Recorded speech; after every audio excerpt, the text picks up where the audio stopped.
so much to learn about how to turn all your words of life that burn in me.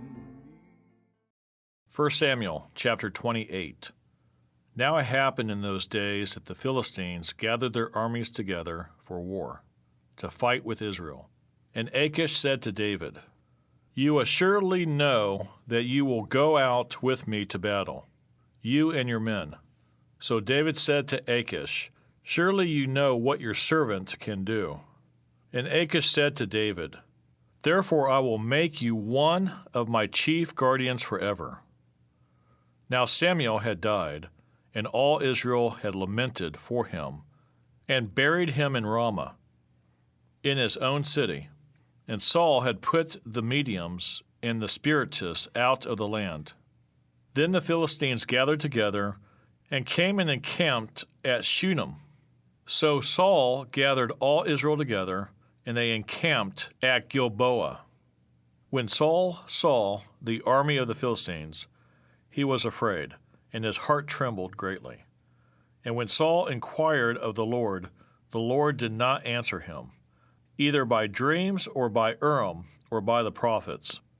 Then Saul said to his servants, "Find me a woman who is a medium, that I may go to her and inquire of her." And his servants said to him, "In fact, there is a woman who is a medium at Endor." So Saul disguised himself and put on other clothes, and he went, and 2 men with him. And they came to the woman by night. And he said, "Please conduct a séance for me, and bring up for me the one that I shall name to you." Then the woman said to him, "Look, you know what Saul has done, how he has cut off the mediums and the spiritists from the land.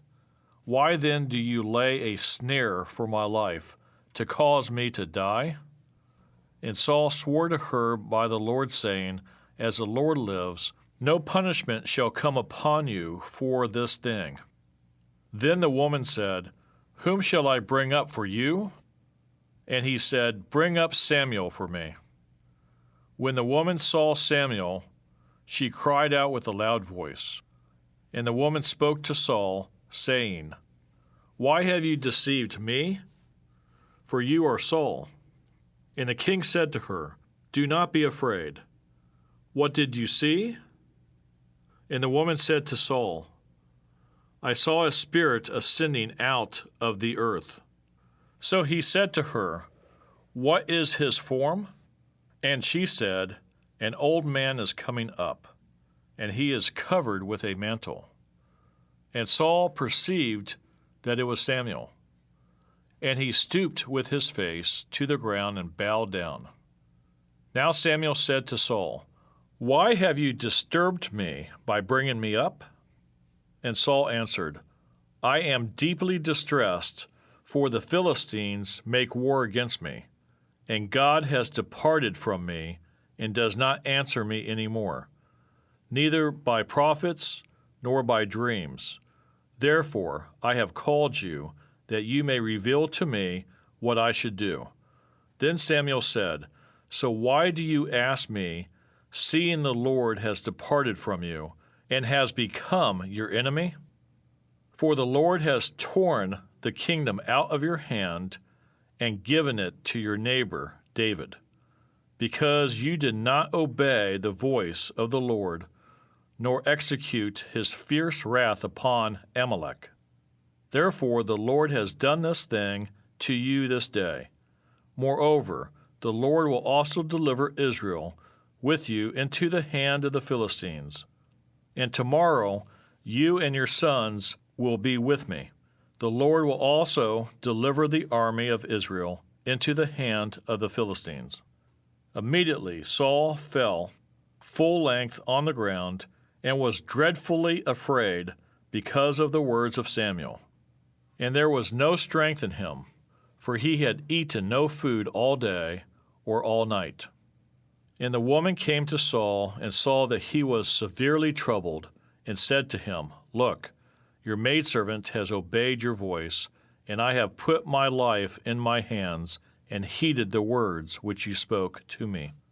Now, therefore, please heed also the voice of your maidservant, and let me set a piece of bread before you, and eat, that you may have strength when you go on your way.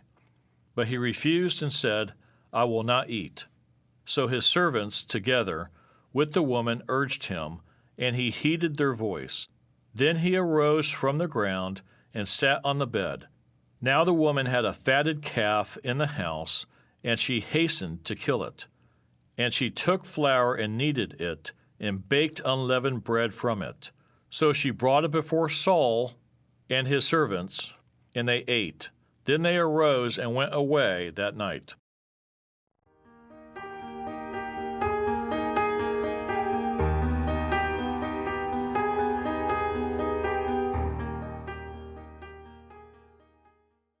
First Samuel chapter 29. Then the Philistines gathered together all their armies at Aphek, and the Israelites encamped by a fountain which is in Jezreel. And the lords of the Philistines passed in review by hundreds and by thousands, but David and his men passed in review at the rear with Achish. Then the princes of the Philistines said, What are these Hebrews doing here? And Achish said to the princes of the Philistines, Is this not David, the servant of Saul, king of Israel, who has been with me these days or these years? And to this day I have found no fault in him since he defected to me. But the princes of the Philistines were angry with him. So the princes of the Philistines said to him, Make this fellow return, that he may go back to the place which you have appointed for him, and do not let him go down with us to battle, lest in the battle he become our adversary. For with what could he reconcile himself to his master, if not with the heads of these men? Is this not David, of whom they sang to one another in dances, saying, Saul has slain his thousands, and David his 10,000s? Then Achish called David and said to him, Surely, as the Lord lives, you have been upright, and your going out and your coming in with me in the army is good in my sight. For to this day I have not found evil in you since the day of your coming to me. Nevertheless, the lords do not favor you. Therefore, return now and go in peace, that you may not displease the lords of the Philistines. So David said to Achish, But what have I done? And to this day, what have you found in your servant as long as I have been with you, that I may not go and fight against the enemies of my lord the king?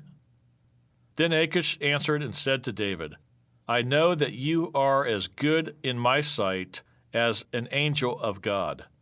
Nevertheless, the princes of the Philistines have said, He shall not go up with us to the battle.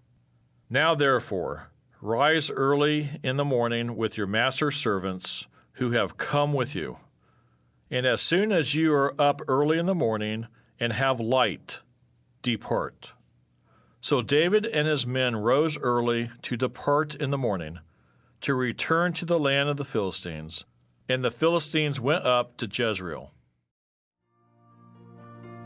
But I know you're right there, willing to prepare. 1 Samuel chapter 30.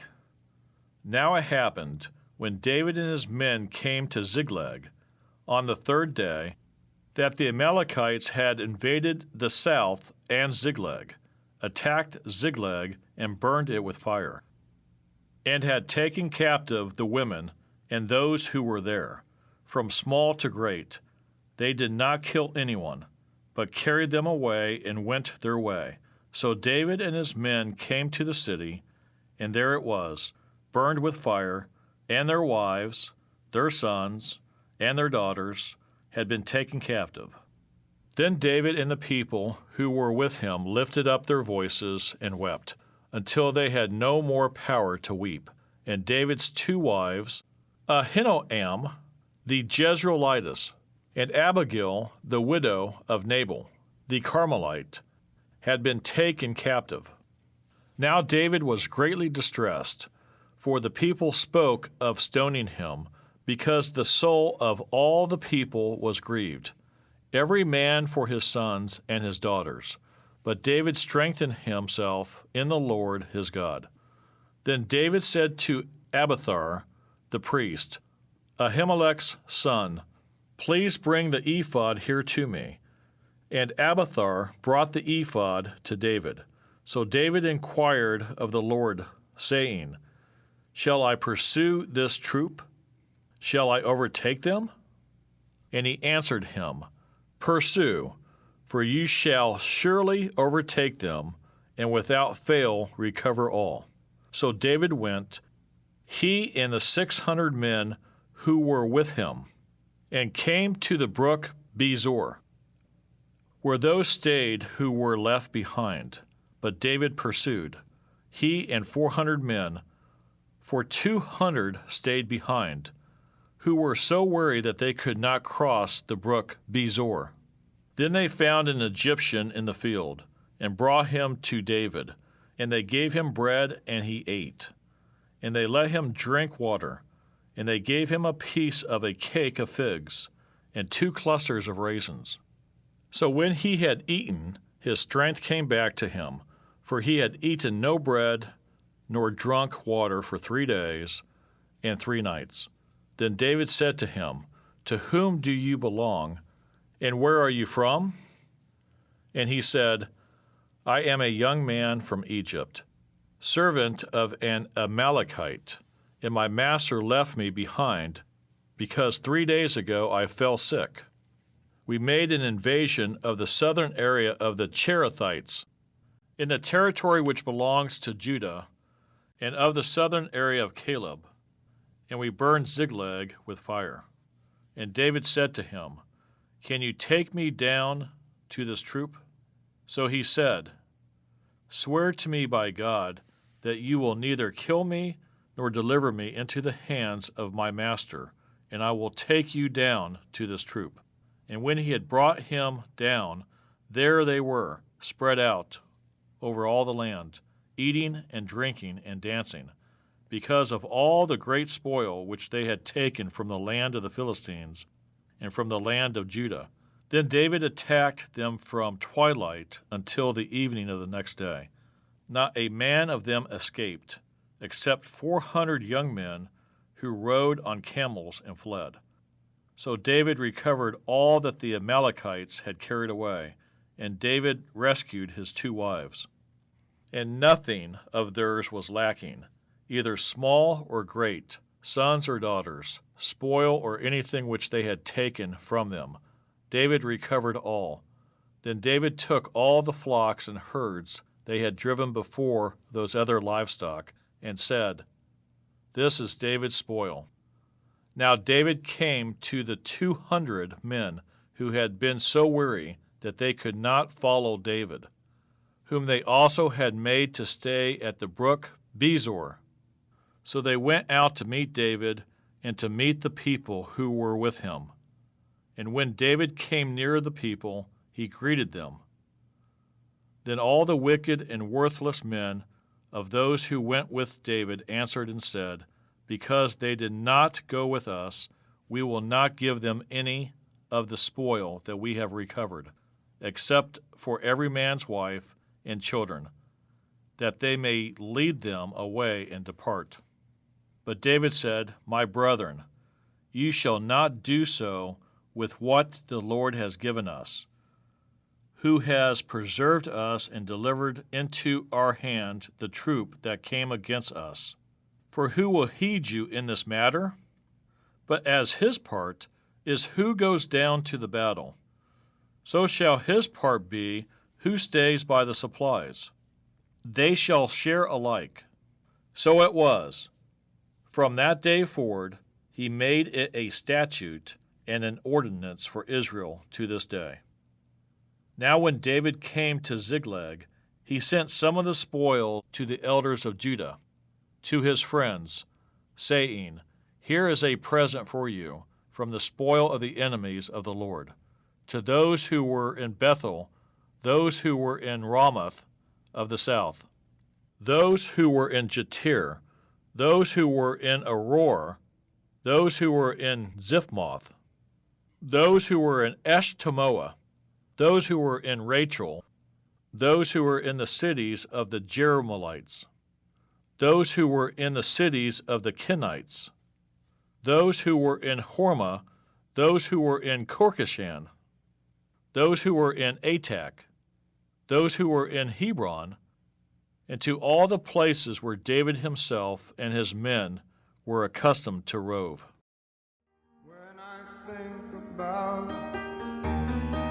and remember how there was no way out. 1 Samuel chapter 31.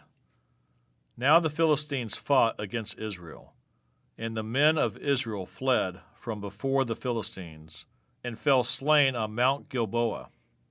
Then the Philistines followed hard after Saul and his sons, and the Philistines killed Jonathan, Abinadab, and Malchishua, Saul's sons. The battle became fierce against Saul. The archers hit him, and he was severely wounded by the archers. Then Saul said to his armor-bearer, "Draw your sword and thrust me through with it, lest these uncircumcised men come and thrust me through and abuse me." But his armor-bearer would not, for he was greatly afraid. Therefore Saul took a sword and fell on it. And when his armor-bearer saw that Saul was dead, he also fell on his sword and died with him. So Saul, his 3 sons, his armor-bearer, and all his men died together that same day. And when the men of Israel who were on the other side of the valley, and those who were on the other side of the Jordan, saw that the men of Israel had fled, and that Saul and his sons were dead, they forsook the cities and fled, and the Philistines came and dwelt in them. So it happened the next day, when the Philistines came to strip the slain, that they found Saul and his 3 sons fallen on Mount Gilboa. And they cut off his head and stripped off his armor, and sent word throughout the land of the Philistines to proclaim it in the temple of their idols and among the people. Then they put his armor in the temple of the Ashtoreths, and they fastened his body to the wall of Beth Shan. Now when the inhabitants of Jabesh Gilead heard what the Philistines had done to Saul, all the valiant men arose and traveled all night, and took the body of Saul and the bodies of his sons from the wall of Beth Shan, and they came to Jabesh and burned them there. Then they took their bones and buried them under the tamarisk tree at Jabesh, and fasted 7 days. When I think about and remember how there was no